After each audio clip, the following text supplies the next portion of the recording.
కర్ణాటకలో బెళగావి ప్రాంతానికి చెందిన బుదన్ మాలిక్ స్వగ్రామం ఉగరగోల.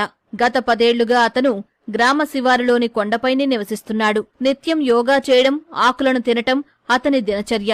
కొండలో ప్రవహించే నీటినే తాగుతాడు. రోజూ 4:30 గంటలు మాత్రమే నిద్రపోతాడు. బయటవారు నోరూరించే వంటకాలు పెట్టినా వాటిని కన్నెత్తి కూడా చూడడు. రోజూ తెల్లవారుజామున 2 లేదా 3 గంటలకు లేచి గంటపాటు యోగా చేస్తానని బుదన్ మాలిక్ చెప్పాడు.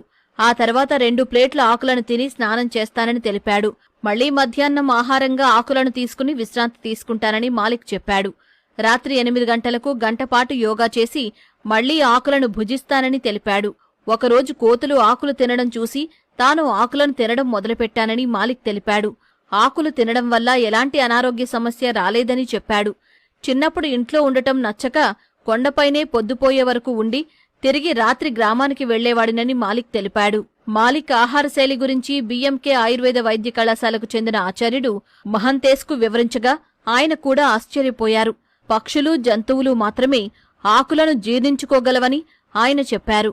మాలిక్పై పరిశోధన చేస్తే